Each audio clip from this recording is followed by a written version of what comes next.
안녕하십니까. 도시재생 사업단 김성환입니다. 오늘 도시재생 컨퍼런스 행사 일환으로 저희 도시재생 사업단의 최종 성과 발표회 자리를 가지게 되어서 대단히 기쁘게 생각하고 있습니다.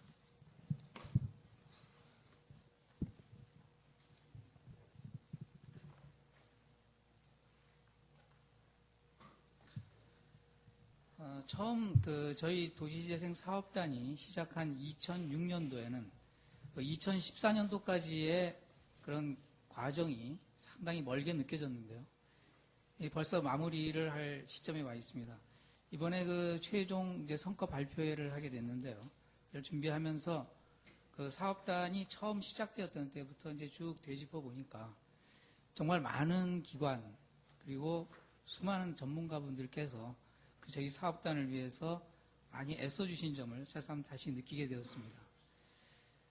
도시재생은 2006년 국토부의 건설교통 R&D 혁신 로드맵에 VC10 과제로 선정이 되었고 2006년 12월에 LH가 총괄기관으로 선정되면서 상세기획을 거쳐서 2007년 11월 9일 4개의 핵심 과제, 8개의 세부 과제, 그다음에 34개의 세세부 과제로 1차년도 첫 삽을 떴습니다.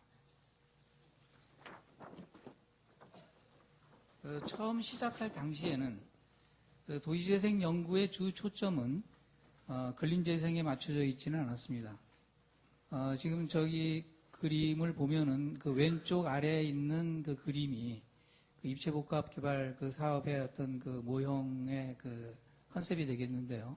처음 저희 도시재생 사업단이 시작될 때 연구의 컨셉이 저랬습니다. 그래서 처음 기획할 당시에는 소위 벤치마킹 대상을 일본의 록봉기 힐즈로 잡고 이와 같은 도심의 복합 용도 개발을 통한 도심 재생을 중심으로 내용이 구성이 되었었습니다.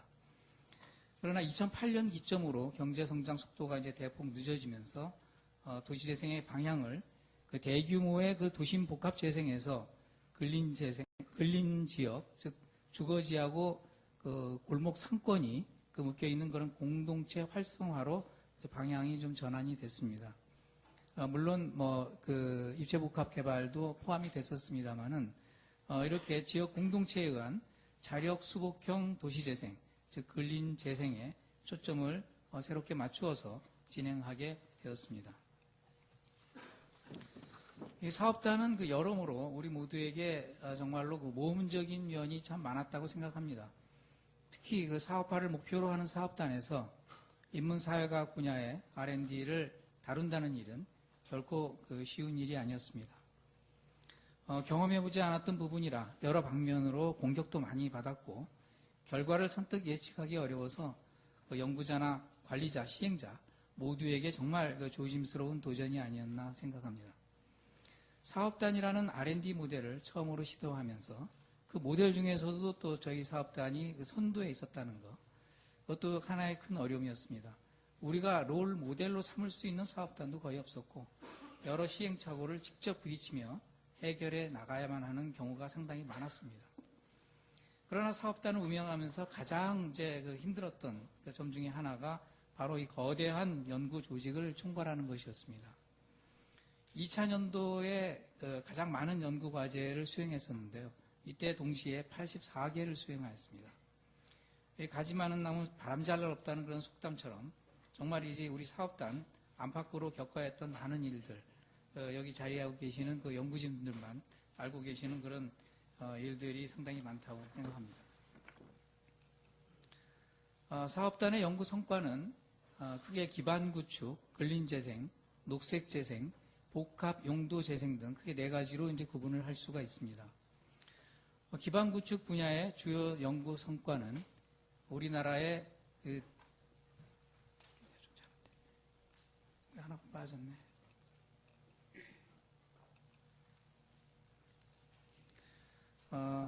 우리나라의 도시 실태 분석과 도시재생 종합 정보 시스템을 구축하는 일, 그리고 도시재생 법제와 추진체제 등이 있으며 이러한 연구 결과들이 바탕이 되어서 이번에 국토부에서 추진하여 제정된 도시재생 활성화 및 지원에 관한 특별법의 근간을 마련하는데 일조를 할 수 있게 되었다는 것에 대해서 대단히 기쁘게 생각합니다.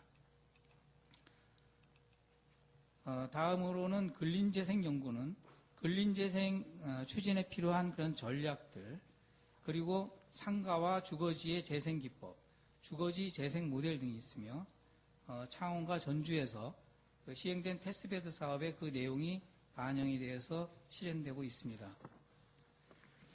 녹색 재생 연구 성과 중에 주요 기술인 그린단지 시스템이나 노후 건축물 재생 기술 등은 역시 창원과 전주의 테스트베드 사업에 일부 적용이 돼서 진행이 되었습니다. 그다음에 그 복합 용도 재생 기술들은 복합 개발용 재생에 필요한 사업화 모델이나 사업 관리 시스템 등이 개발되었으며 이 역시 그 부산 동네 역사의 테스트베드 사업에 일부 적용되고 있습니다. 성과물에 대한 자세한 내용은 배부해드린 그 성과 자료집이나 또 앞에 그 전시장에 마련된 그 내용으로 좀 대신하겠습니다. 전시장의 많은 내용들을 직접 보여드리기 위해서 준비를 했습니다. 그냥 지나치지 마시고 쪽 관람해 주시기를 부탁드리겠습니다. 저희 사업단은 사업화를 목적으로 하기 때문에 이를 위한 테스트베드를 운영했습니다. 우리 사업단에서는 2가지 유형의 테스트베드를 시행하였는데요. 그중 하나인 근린재생 테스트베드는 2011년 3월에 창원시와 전주시가 선정이 되어 시작되었습니다. 이때 그 다양한 선정 지표를 통해서 지자체의 의지, 사업 계획, 쇠퇴 여건 등을 종합적으로 판단해서 근린 지역의 상권 활성화와 주민 참여도를 높일 수 있는 지역을 선정하였습니다.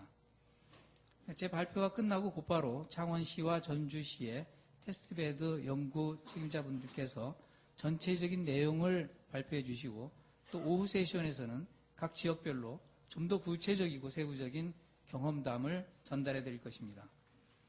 복합개발용 테스트베드의 경우에는 1년 뒤인 2012년에 천안시와 부산교통공사를 선정하여 관련 기술을 적용하기 시작하였습니다. 그런데 복합개발용 테스트베드는 그 당초 사업단에서 기대했던 것보다 실제 사업 공정이 많이 좀 늦어지는 그런 상황이 일어나서 다소 어려움을 좀 많이 겪어 있었습니다. 오늘 그 오후 그 2번째 세션에서 이에 대한 세부 내용을 준비하였습니다. 많이 관심 부탁드리겠습니다. 저는 사업단장으로서 우리 그 도시재생 사업단의 의의를 몇 가지 생각해 봤습니다. 사업단이 시작되기 전부터도 실제로 여러 곳에서 도시재생과 유사한 그런 사업들이 많이 시행되고 있었습니다. 그러나 이들은 제도적인 뒷받침이 없이 사업의 지도자 역량이라든지 추진력에 따라서 많은 부분이 좌지우지되는 것을 알 수 있었습니다. 이러한 본질적인 문제들을 해결하기 위해서는 우리 사업단에서는 그 도시재생 사업에 적용될 수 있는 여러 기법과 기술들을 실제로 검증해서 그것들을 활용할 수 있는 논리적 근거를 만들었고 특히 도시재생을 국가적 사업으로 이어갈 수 있는 토대를 마련하여 제도화하는 기틀을 마련한 것이 가장 큰 의의가 아닐까 생각합니다. 두 번째로서는 그 연구자 입장에서 인문, 사회과학 분야의 R&D 가능성을 연 것입니다. 그동안 R&D는 주로 과학기술 분야에서만 이루어져 왔는데 인문, 사회과학 분야에서는 R&D보다도 단기 경력과제로 많이 수행을 해왔습니다. 인문, 사회과학 분야의 R&D에 대해서는 아직도 여러 의견들이 있을 수 있습니다만은 국가적 관점에서 볼 때 기술 분야보다도 오히려 그 파급 효과도 상당히 클 수가 있고 사회 비용의 그 절약 효과도 상당할 수 있다는 점에서 국가 R&D로서의 가치를 재조명할 필요가 있다고 생각합니다. 마지막으로 사업단은 4월로 이제 종료됩니다. 하지만 도시재생 사업은 이제 막 시작이라고 할 수 있습니다. 선도지역도 4월이면 선정되고 앞으로 후속과제도 지속될 예정으로 알고 있습니다. 우리 사업단에서는 성과도 많이 만들어냈지만 진행 과정에서 시행착오도 사실 많이 겪었습니다. 특히 그 테스트베드 지역에서 겪었던 그런 시행착오와 문제점들은 앞으로 할 일들에 대한 오답 노트라고 저는 생각하고 있습니다. 저희 사업단에서 발간한 백서, 길라잡이, 도시재생 이야기, 이러한 책자들이 아마도 이러한 오답 노트가 될 수 있다고 생각합니다.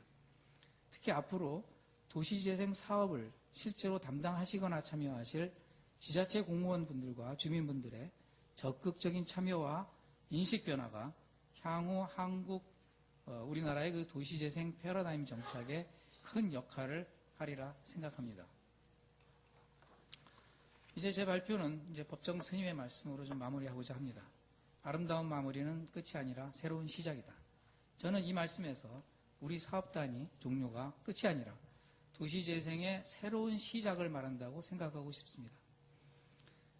그동안 저희 사업단을 지켜봐 주시고 이끌어 주신 관계자분들께 정말 감사드리며 오늘 이 자리에 참석해 주신 많은 분들께도 다시 한번 감사드립니다. 감사합니다.